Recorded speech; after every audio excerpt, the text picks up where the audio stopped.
2025 आव बिटिसिनि चिफ जागोना रोखा जाबाय। नैबे बाथ्राखौ नोंथांमोननि गेजेरावहाय फोरमायनो थाखाय नैबे भिडिअखौ लानानै फैदों। जेथु नोंथांमोना जोबजासे नायजोब जे गोबांनि गोनो गोथो साननाय जे आंनि नोजोरावहाय बा जोंनि नोजोरावहाय जोंनि पार्टिनि दैदेनगिरि लिडारानो चिफ जागोन बा जोंनियानो चिफ जागोन, नैबेबायदि गोबां सानलायनाय बाथ्रा जोंनि गेजेराव सोलिलायबाय थायो। जिहेतु मोनसे बियो राजखान्थि हिसाबै साननानै लानाय, हमहरनानै लानाय नैबेबायदि बाथ्राया सोलियो। दा एक्सुअलि बिनि सोमोन्दैनो फंनैसो बाथ्रा सावरायगोन जे जोंनि बर'फोरनि गेजेरावहाय साब्रै व्यक्तिखौ लानानै, साब्रै दैदेनगिरिखौ लानानै रायजो राजाफोरनि नोजोरावहाय चिफ जानायनि सिख'लायनायनि मोनसे बादाबादिखौ नोजोर होबाय थादों बा नुहुरगासिनो दङ।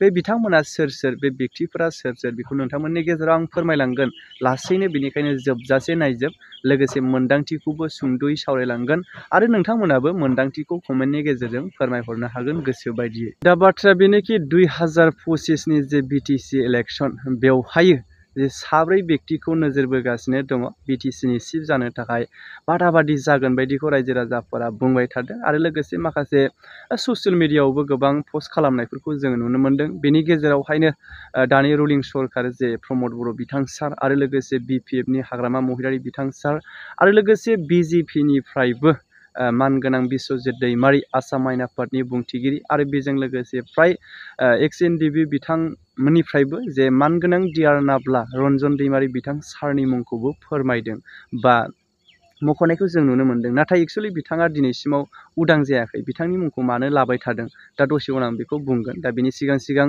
बाथ्राया जाहैबाय जोंनि गेजेरावहाय 2025खौ थांखिनानै बयबो दोलोआनो गाव हारसिङै निजा सिंगोल पार्टि हिसाबै गेलेगोन। बेवहाय रावखौबो लाफालायनाय गैया, रावजोंबो लोगो जालायनाय, मिलायनाय गैया। बे समाव गाव जेसेबां हायो एसेबां केन्डिडेट देरहाहोनो हानाय भटार्स बुथुमनाय फाथा-फाथि जागोन। दा नैबे नोजोरखौ बोनानै बयबो गाव गावनि दोलोखौ गोख्रों खालामगासिनो दङ।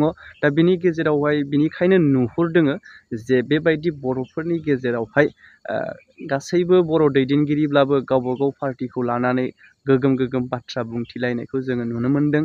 दा बेनि गेजेरावहाय जोङो नुनो मोनगासिनो दं जे BPFनि खुंथाय गोहो, बेखौबो थांनाय गोलाव बोसोर 17 बोसोर मोनबाय आरो लोगोसे नै दायो रुलिं सरकार प्रमद बर'नि बिथांनि खुंथाय सरकारखौबो दा BTCआव मोनबाय आरो बेजों लोगोसे प्लास मित्रजर सरकार हिसाबै BJPनिफ्रायबो मोनगासिनो दङ। अब्ला साथाम व्यक्तिनि जे खुंथाय गोहो बेखौ जोङो मोनखाबाय। माबायदि सोर दैदेनगिरिया बबे लामाजों बर' रायजो राजाफोरखौ बा जोंनि BTCखौ दैदेनलांनो सानदों। दा नैबे बाथ्राखौ मोनदांजोबखांनायनि उनाव सासे जे XNDB फाउन्डार रन्जन दैमारि बिथां सारखौ रायजो राजाफोरनि गोसोआव लुबैनायखौ जोङो दा नुनो मोन्दों। बिथाङा जिहेतु हारिनि थाखाय नांबोनानै दासिमबो जेलाव दङ हिसाबै बिथाङा जाथिनि थाखाय मावफैथोंसै, खेबसे बिथांखौ चान्स होनाया मोजां जागोन। नैबेबायदि बाथ्रा बुंलायबाय थानायखौ जोङो दा खोनानो बा नुनो मोन्दों।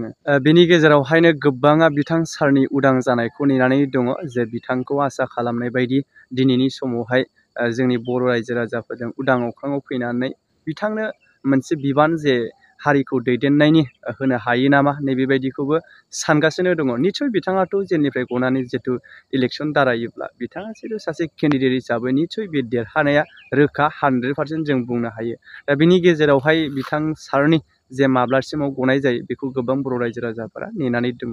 दा बेसेखिनि साब्रै जे व्यक्तिफोरनि आं बाथ्रा सावरायबोबाय, बेनि गेजेराव आं रावबो दैदेनगिरिखौ नेवसिनायनि, दुखु मोननायनि बाथ्रा नङा दे। बयखौबो मोजां मोनो एसे गावनि हारिनि दैदेनगिरि साफा साफा हिसाबै। दा बेनि गेजेराव सोरबा दैदेनगिरिया हारिनि थाखाय मावनो सानदोंब्लाबो राजखान्थिनि फोथाराव ओंखारनाय हिसाबै बबेबा बिथिङै राजखान्थिखौ नोजोर होयोब्ला मावनो हाया जायो।